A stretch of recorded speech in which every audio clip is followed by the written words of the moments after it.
சொல்லி பெரியவா உடனே என்ன சொன்னானா, உன் ஸ்வீகார புத்திரன் எப்படி இருக்கான், இப்ப பரவாயில்லையோ அப்படின்னா, அது என்ன சொல்லுவேன் பெரியவா, அவன் நான் சொல்றத கேட்கறதாவே இல்ல, அவன் தான் புடிச்ச முயலுக்கு 3 கால் தான் நடந்துட்டு இருக்கான், எப்படியோ என் ஜீவனம் போயிட்டு இருக்கு பெரியவா அப்படின்னு சொல்றான். அப்படியா, சரி அப்படின்ட்டு வாஞ்சியா அவளை பார்த்து, பெரியவா வேற ஏதாவது சொல்லணுமா உனக்கு அப்படின்றான். உடனே அவ என்ன சொல்றா, பெரியவா இப்ப நான் இருக்கிற வீட்டுல மழை பெஞ்சதுனால ஓட இது பண்ணிட்டு மழை தண்ணி உள்ள வருது பெரியவா, நீங்க தான் அதை எனக்கு சரி பண்ணி கொடுக்கணும்னு சுத்தி இருக்கிற எல்லாருக்கும் ஷாக் ஆயிடுது. இது என்னடா இது, பெரியவா வீடு பெரிய தரக்கூடியவர், அவர்கிட்ட போய் ஓட்டு வீட்டுல தண்ணி ஒழுகுறதுன்னு இந்த கழுவி சொல்றா, ஆனா பெரியவா வேற ரொம்ப கவலைப்பட்டு கேட்டுன்னு இருக்காளே, இதுல என்ன இது அப்படின்ட்டு எல்லாரும் பாக்குறாவா என்ன பேசுறான்னு. பெரியவா சொல்றா, காஞ்சிபுரத்துல மழையா, மழையே இல்லையே, காயறதே, எப்ப தண்ணி வந்தது உங்க ஆத்துக்கு அப்படின்ற. இல்ல பெரியவா, இப்ப 2 நாள் முன்னாடி தூரித்தோணும், அப்ப நான் மழை இது ஓட இது பண்ணிட்டு நிறைய இடத்துல மழை தண்ணி வந்துடுத்து, என்னால முடியல, முன்ன மாதிரி பொருள் எல்லாம் ஒதுக்கி வச்சு செய்ய முடியல பெரியவா அப்படின்னு. அப்படியா, சரி அதை நான் பாத்துக்கிறேன் அப்படின்னு பெரியவா சொல்றான். சொன்னானே இவாளுக்கு ஒரு எல்லாருக்கும் ரொம்ப அதிசயமா போகுது.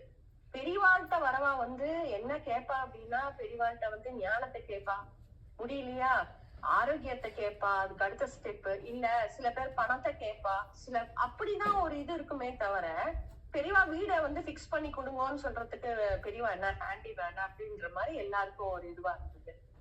இப்படியே இருக்கும்போது என்ன ஆச்சுன்னா, ஒருத்தர் ரொம்ப தாங்க முடியாம போய் இன்னொருத்தர்கிட்ட கேக்குறார், யார் இந்த பாட்டி, எதுக்காக பெரியவாள்கிட்ட போய் வீடை சரி பண்ணி தர சொல்றா அப்படின்னு. இவ கதை உங்களுக்கு தெரியாதா, இவ ரொம்ப கோடீஸ்வரி, அதாவது இவ புகுந்த வீட்டுல இவளோட ஹஸ்பண்டுக்கு அவ்வளவு கோடி கோடியா லேண்டு எல்லாம் இருந்தது, பணம் நகை எல்லாம் இருந்தது. சின்ன வயசுலயே ஒரு குழந்தை பிறந்தோடனே அவங்க ஆத்துக்காரர் போயிட்டார். போன உடனே அத்தனை இதுக்கு எல்லாம் பங்குக்கு வந்துட்டா, அந்த சைட்லயும் சரி பிறந்த வீட்டு சைட்லயும் சரி.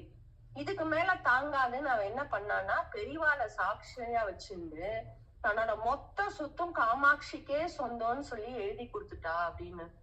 அதாவது அந்த காலத்திலேயே கோடிக்கணக்கான அந்த சொத்தெல்லாம் காமாட்சிக்குன்னு எழுதி கொடுத்துட்டா. பெரியவா கூட யோசிச்சு செய்வான்னு சொன்னப்ப, இல்ல பெரியவா சொன்ன வாக்கு சொன்னதுதான், காமாட்சிக்குன்னு சொல்லிட்டேன், இதை எடுத்துட்டே ஆகணும் காமாட்சிக்கு. எனக்கு உங்க தயவுனால நான் மடத்தோட புரோட்டோகால் என்னன்னா, பெரியவா இருக்கிற இடத்துல பொம்னா தங்க முடியாது, ஆனா மடத்துக்கு சொந்தமான நிறைய இடமெல்லாம் இருந்ததுல ஒரு வீட்டை ஒதுக்கி அந்த பாட்டிக்கு கொடுத்தா, அந்த வீட்டுலதான் பாட்டி இருக்கா, பாட்டியோட கதை அதுதான், அதனால பெரியவாளுக்கு அந்த பாட்டினா ரொம்ப ஒரு இஷ்டம் அப்படின்னு சொல்றான். இப்படி சொல்லிட்டே இருக்கும்போது என்னாச்சு, காமாட்சி கோயில்ல இருந்து கலெக்டரும் இன்னும் 2 பெரிய அபிஷியல்ஸ் எல்லாம் அங்க வரா. அவ பெரியவாள்கிட்ட சொல்றா, நமஸ்காரம் பண்ணிட்டு, பெரியவா பிரம்மோத்சவ பத்திரிகை கொண்டு வந்திருக்கோன்னு. பெரியவா உக்கிர பார்வையப்பா, யாரா கேட்டு இங்க உள்ள நுழைஞ்சே, மனத்துக்குன்னு ஒரு சம்பிரதாயம் இருக்கு தெரியுமோன்னு, என்ன மதிக்க வேண்டாம், ஆனா சந்திரமௌலீஸ்வரரை மதிக்கணும். இது முதல்ல மடத்துக்கு பத்திரிக்கை வச்சுட்டு தான் நீங்க பண்ணணும், உங்க இஷ்டத்துக்கு பெரிய பெரிய மனுஷாளுக்கு எல்லாம் கொடுத்துட்டு போனா போறதுன்னு வந்தடா, போங்க, போய் கிளம்பி போயிட்டு திரும்பி என்னெல்லாம் செய்யணுமோ செஞ்சுட்டு பரிகாரத்தை பண்ணிட்டு இங்க வாங்க அப்படின்னு சொல்லிட்டு அதுல ஒருத்தரை கூப்பிடுறாரு. கூப்பிட்டு நிறுத்தி இங்க வா அப்படின்னு சொன்னோன்னே அவர் பயந்து போய் வளர்த்து போய் பெரியவாள்கிட்ட வர்றாரு. அந்த வடக்கு வீதியில மடத்துக்கு சொந்தமான 2 வீடு இருக்கணும், அந்த வீட்டுல யாரு இருக்கா அப்படின்னு கேக்குறாரு.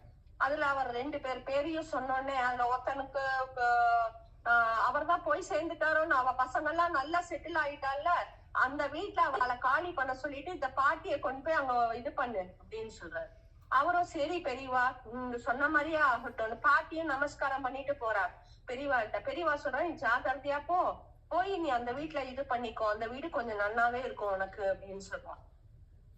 அவ கலெக்டர் அங்க வந்தவா எல்லாம் பயந்து இதுவா பண்ணிட்டு இருக்கா. பாட்டி ரொம்ப இதுவா அனுசரணையா சிரிச்சு பெரியவா கையில பிரசாதம் எல்லாம் கொடுத்து அனுப்பிச்சுட்டு போறா. இதெல்லாம் முடிஞ்சதுக்கு அப்புறம் என்ன ஆகுது, பாட்டியும் அங்க போய் இதுவாரா. பாட்டிக்கு உடம்பு சீனமாயி நல்ல உடம்பு சரியில்ல, ஒரு நாளைக்கு நல்ல ஜனம். பெரியவா அப்பதான் போறாங்க, இதுக்கு போறாங்க காஞ்சிபுரத்துல, அந்த இடத்து வடக்கு வீதி வழியா போயிட்டு ஒருத்தர் யாராத்துக்கோ போய் பிக்ஷை வாங்கிக்கிறதுக்கு போறாங்க. போறப்ப என்ன ஆகுதுன்னா, பாட்டி வீட்டுக்கு வாசல்ல வந்தோடனே பெரியவா என்ன பண்றா, எல்லாரையும் கூப்பிட்டு நீ போய் உள்ள அவ என்ன உடம்பு கிடம்பு முடியலையோ என்னவோ பாவம், அவ எப்படி இருக்கான்னு போய் பாரு அப்படின்னு சொல்லி அனுப்புறா. பரமேஸ்வரனுக்கு தெரியாதா அவ கஷ்டப்படுறா, அவளுக்கு உதவி செய்யணும்ட்டு. இவா வந்து தெருவே கூடி நிக்கிறது. இவ உள்ள ஓடி போறா, பாட்டி மூலையில சுருண்டு படுத்துட்டு இருக்கா. பையன் வந்து வெளியில சுத்த போனவன் இன்னும் வரல.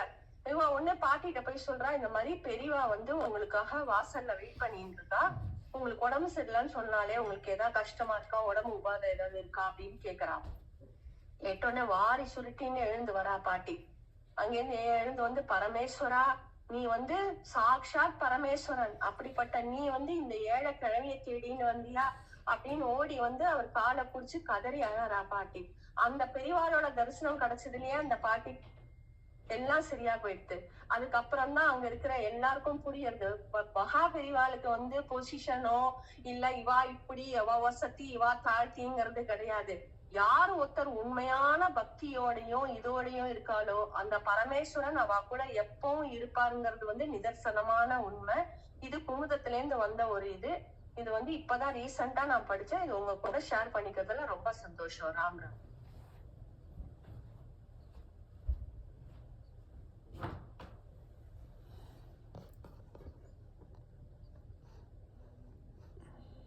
Very good, ma.